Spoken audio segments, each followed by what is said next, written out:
Pick your race, choose your class, roll the dice, and come out of the closet to play a game in the basement. Welcome to Sam's Podcast, where we will take you on a journey through the wonderful queer world of Dungeons & Dragons. But first, what is D&D?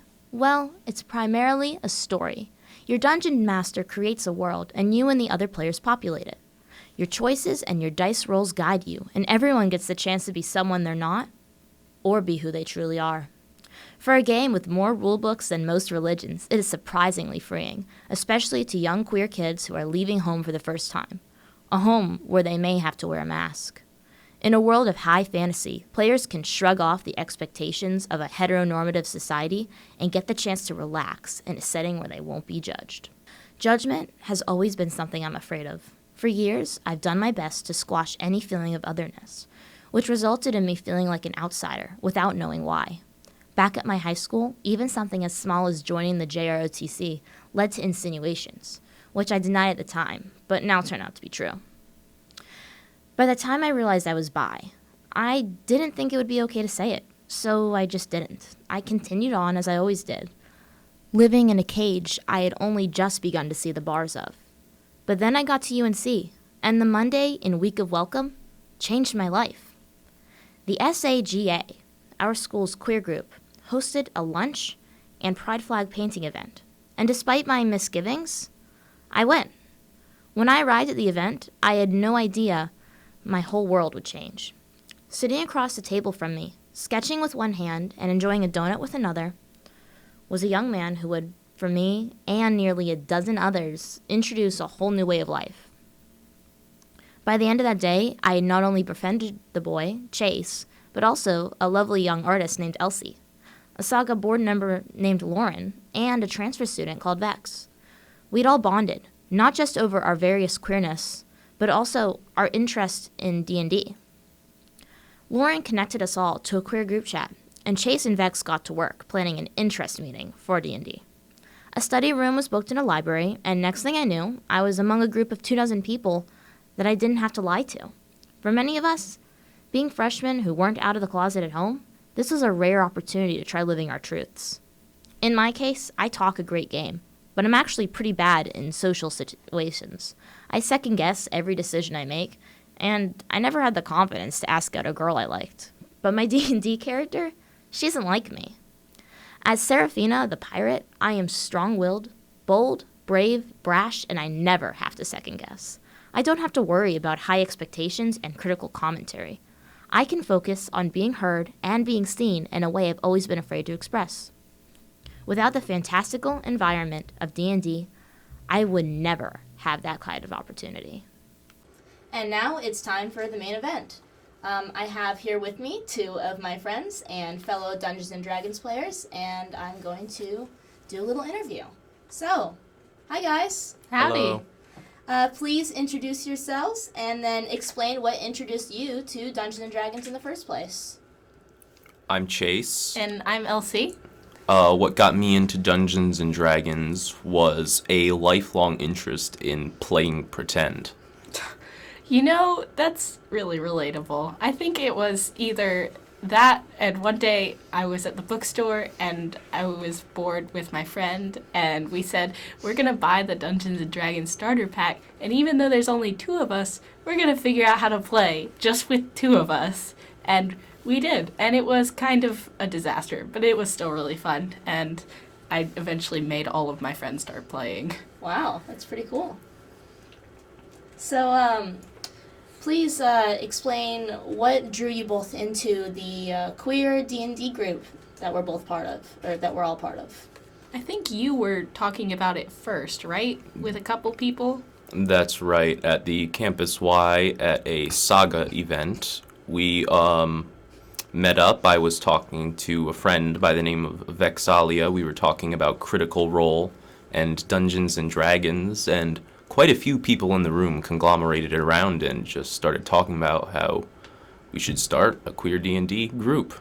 Yeah, I heard you guys talking, I think, and I was just like there and didn't have any buddies with me, and I was just painting my little flag, and I was like, oh, finally, a chance to make some friends. Yeah, that was really awesome getting to meet you guys, and just start talking about something that we all had an interest in, It feels like so long ago. right? I can't believe it's only been a few months. It was especially interesting to find a group that we could be comfortable in.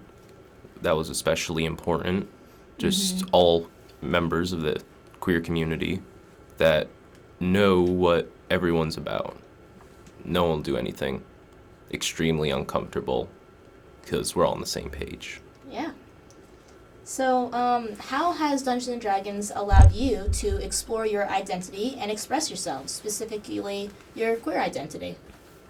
This is kind of a hard question because like the characters I've played as so far just haven't like aligned with my identity like at all. It's more like me kind of stepping out of like how I express like my like identity as a lesbian, but like being someone else and like allowing myself to be in someone else's shoes and explore how they would I don't know, like just kind of live and interact in this fantastical society and stuff, and while still like allowing myself to be like to put aspects of my personality in my characters or like little things in my stories, which is nice.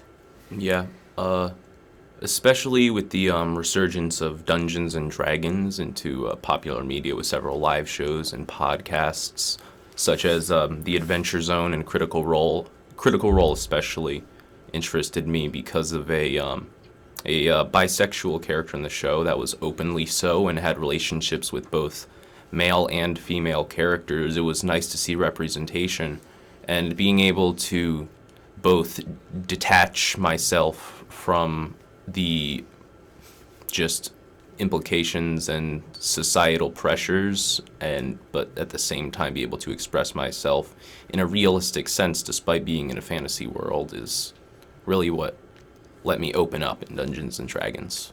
Oh, and like the fact that like you can just be like a queer character and that who goes through struggles and stuff, but none of that relates to their identity is like really refreshing, because so often in media you see like gay characters who like the main like struggle that they face is just the fact that they are gay, and that just gets exhausting after a while. It's just their only character point. Yeah, and it's so nice because not only can you be like a queer character in a world that like doesn't care at all that you're queer, you can also be like a fucking wizard or something. It's great.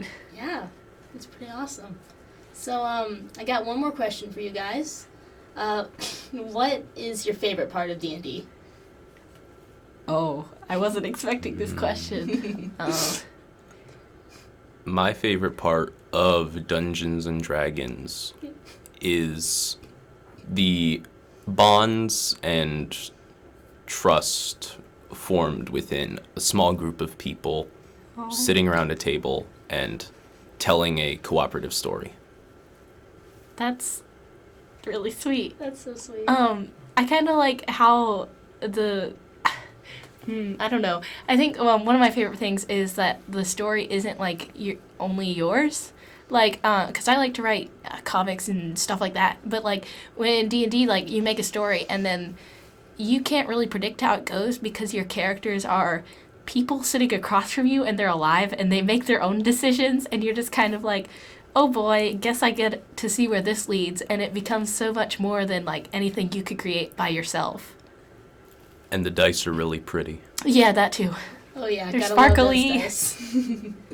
I gotta say, my favorite part of D&D has been getting to hang out with you guys so much and just getting to have an excuse to just sit in a room with all my friends and just play pretend. Honestly, it's just really great.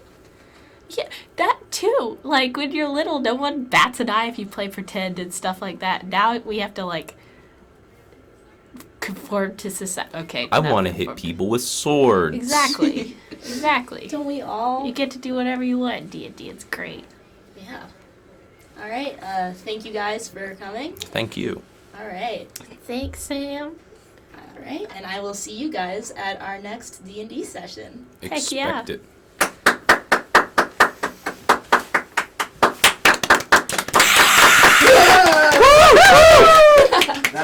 That's gonna be